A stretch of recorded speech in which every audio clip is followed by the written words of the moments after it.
Good morning. My wife Pam and I are relatively new members of the St. Andrews community. We found our way to St. Andrews during COVID and actually attended services and programs for over a year before we actually first stepped into the sanctuary. We even made the decision that we wanted to be a part of this community without meeting Adrian or Margaret face to face. There's no question the world has changed in the last couple of years. Given our short tenure here at St. Andrews, I was not completely sure why Alan Jones reached out to me to speak about stewardship. But those of you who've gotten to know me in the last couple of years know that I can talk a lot. And it gets me into trouble in situations like this. It could be, though, that having Alan and me talk about stewardship on successive Sundays sets a new St. Andrews record. When have two individuals spoken in this sanctuary on successive Sundays with our accents and our connections to Clemson and Georgia?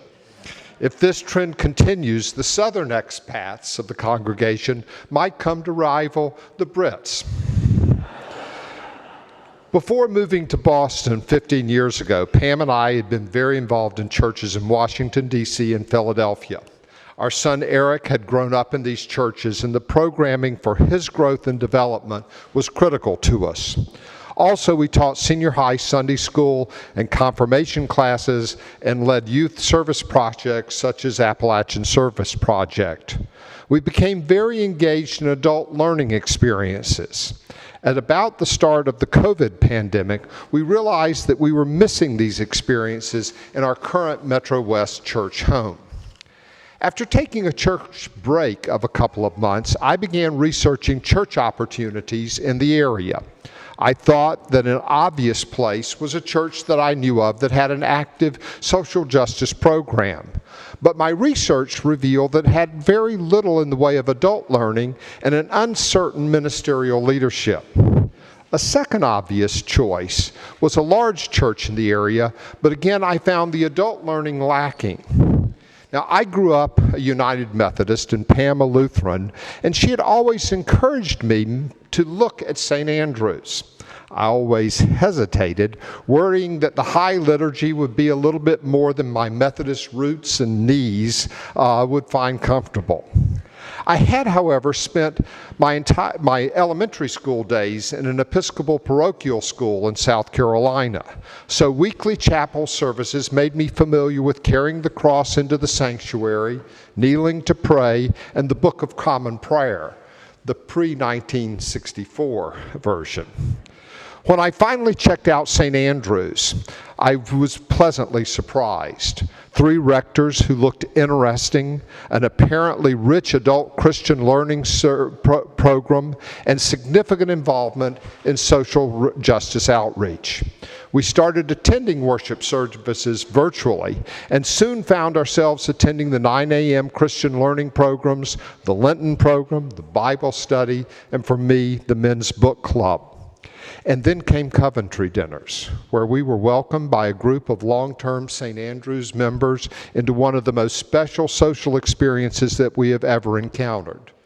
For us, St. Andrews became the Goldilocks option. Let me tell you about a couple of stories from my elementary school days. First story. I only remember one Sunday school lesson from the little Methodist church where my church experience began. It was the day the teacher said that we were skipping the prescribed lesson for the day from the National Methodist Church because she was uncomfortable with it. It was about racism and social justice. It didn't sit right with me that we skipped it, and I pocketed the lesson sheet and read it at home.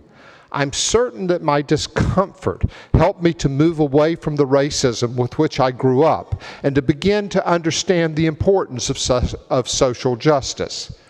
60 years or so later is the only Sunday school lesson that I remember, the one that wasn't taught.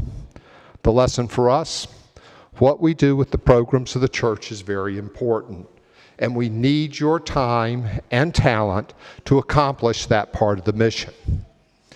Second story. I carried the cross into chapel during elementary school many, many times. I'm sure I heard innumerable homilies from the minister at those services. What do I remember from all of those services? Just 7 words, and by what we have left undone. That aspect of the confession was new to me. Wow. You could sin by failing to act positively just as much as you could sin by acting badly. Like the lesson that wasn't taught, the confession of the Book of Common Prayer has stuck with me and guided me through adulthood. Excuse me. The good that is done at St. Andrew's does not come without a cost. Unless you and I give of our time, talent, and financial resources, St. Andrew's will fall short, not just of the goals of the Stewardship Committee has set, but of the many important programming and service goals that are accomplished through this community. One thing that impressed me with St. Andrew's during my church search was the foresight and commitment that you had to undertake investments in the church during the pandemic. You didn't hunker down, you looked ahead, and you invested in the future. Like Alan said last week, Pam and I have always felt that we've gotten back much more than we contributed to our churches. Because of that, it was easy to begin contributing to St. Andrew's when we began attending during the pandemic. We knew that pledging was important to us and to St. Andrew's. I encourage you to prayerfully consider your decision to make a pledge and or to increase your pledge from last year. It's important to you. It's important to God. And it's not something to be left undone.